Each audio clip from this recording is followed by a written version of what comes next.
行养老走红，既不去养老院，也不麻烦子女，很省心。你知道什么是抱团养老吗？抱团养老其实就是几个老年人搭伙过日子，既不用麻烦子女，还能减少晚年的孤独。看上去很美好，现实却有点困难。一、抱团养老3年终散伙，理由很现实。一、独居2年倍感孤独，和邻居一拍即合。蔡大妈化名今年70岁，老伴去世多年，女儿远嫁外地，1年回来不了2次。她有养老金和存款，也有一套自住房，物质生活无忧，但精神上却倍感孤独。独居了2年后，她越来越害怕一个人待在家里，但养老金不足以支撑她去养老院或请保姆。一次偶然的机会，她听到小区里的邻居陈姐化名哭诉自己退休金不高，只能靠儿子养老，但儿子一家把她当保姆，各种不尊重她。于是蔡大妈在众人安慰陈姐时顺口说，要不我们一起住好了，相互照顾，一起安度晚年。2人一拍即合，陈姐搬进了蔡大妈的家里。2、3人同进同出，互相照顾。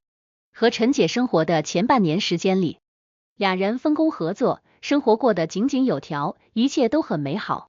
平常和他们一起打麻将的红姐化名也抱怨和儿媳不和，简直快被折磨疯了。她说也想搬出去和他们一起养老。于是2人一起抱团养老的队伍又增加了1人。蔡大妈和陈姐是南方人，而红姐是北方人，在饮食和生活上有一定的差异，但他们都在努力适应对方，共同居住的1年多时间里很融洽。3人同进同出，很少分开。3、矛盾在鸡毛蒜皮小事中爆发，最终分道扬镳。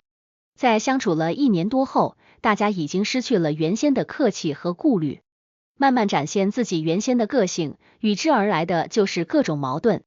甚至有一次，红姐和陈姐2个人直接大打出手，矛盾更多集中在金钱上。本来约好每个人每个月交1000块钱当做生活费，但是总是不够用，于是便猜忌是管钱的蔡大妈贪污了钱，什么东西找不到了被偷了，谁洗澡水用多了应该多交钱。蔡大妈经常被他们气得血压直飙，在点滴生活中汇集起来的矛盾越来越多，怒气值也越来越大。3个人逐渐从好姐妹相处成了仇人。后来陈姐和红姐在没有和蔡大妈打招呼的情况下，相继搬离了她的家。3人在小区里也都刻意避开对方，就此分道扬镳了。2、抱团养老靠谱吗？抱团养老是一种较为新兴的养老方式，但它真的靠谱吗？其实抱团养老存在不少问题，以下3个问题就很现实。1、性格矛盾。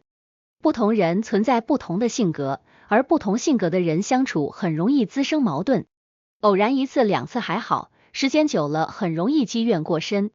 据香港一家养老机构调查，近1半父母和成年子女同住时，每隔3、2天至1星期便会吵架。相见好同住难，亲人住在一起都难以避免闹矛盾，何况是没有血缘关系的陌生人呢？2、经济矛盾。生活在一起的人需要分摊日常消费，但每个人日常的消费不同，有些人比较节俭，有些则比较注重生活质量，在生活开销问题上会产生很大的矛盾，特别是本身贫富差异较大的老人住在一起，很容易心态失衡。3、健康矛盾。在我国年龄超过60岁的老年人中，80%患有至少有一种慢性病，这个人数庞大至1.8亿。尤其是一些失能、半失能老人，躺在床上的护理需求会成倍的增长。抱团养老时很难做到全方位的照顾，老人生活在一起可以满足情感慰藉的需要，但很多老人会选择居住在医疗卫生服务不便的地方，一旦其中一位老人发生意外摔倒了，很容易出现送医不及时、延误救治时机的情况，这样一来很容易会出现纠纷隐患。3、还有哪些不麻烦子女，也不去养老院的新型养老？事实上，现阶段有很多新型的养老方式，可以在减少子女负担的情况下做到养老自由。1、日托服务。日托服务是指早上将老人送过去，由机构的工作人员负责老人的一日三餐、陪同娱乐、活动等，在子女晚上下班后再把老人接回去，和儿童上学几乎是一个意思。二、时间银行。时间银行是让60到70岁的健康低龄老人为高龄、失能、失智等特殊情况的老年人提供家政服务、外出代办等服务，以此来存下来志愿时间。等到自己老了之后，可以换志愿者来服务自己。三、家床服务。家床服务是指护理员每天固定时间到老人家中进行服务，包括收拾好房间、做好午饭、按摩、陪同娱乐、洗漱等。在一切照料结束后，护理员离开老人家中。四、新型养老方式的优势与挑战。一、养老社区。养老社区是一种集居住、医疗、娱乐、护理为一体的综合性养老模式。老人们住在一起，不仅有专门的护理人员照顾，还能享受社区内的各种娱乐和医疗设施。优势：提供全方位的生活和医疗服务。老人们可以相互交流，减少孤独感。专业的护理和医疗团队保证老人健康。挑战：费用较高，一般老年人难以负担，需要适应新的生活环境和社区文化。二、智能家居养老。随着科技的发展，智能家居养老逐渐成为可能。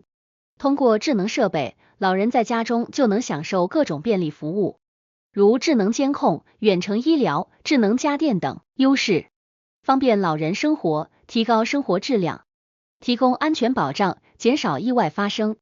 远程医疗和监控及时发现健康问题。挑战：设备和服务费用较高，老人需要适应和学习使用新技术。三、互助养老。互助养老是指老人们通过互助的方式，共同解决生活中的问题。比如，一群老人可以共同租住一套房子，分担生活费用和照顾彼此。优势：减少生活费用，减轻经济负担。老人们可以相互照顾，减少孤独感。生活灵活，适应性强。挑战：需要老人之间有良好的沟通和协调，可能会出现生活习惯和性格上的冲突。五、如何选择适合自己的养老方式？一、了解自身需求。选择养老方式时，首先要了解自己的需求，是需要更多的医疗照顾，还是希望有更多的社交活动？是希望生活更加便利，还是更看重经济上的节省？二、考虑经济状况。不同的养老方式费用不同，选择时要考虑自己的经济状况。比如，养老社区和智能家居养老费用较高，而互助养老和时间银行相对经济实惠。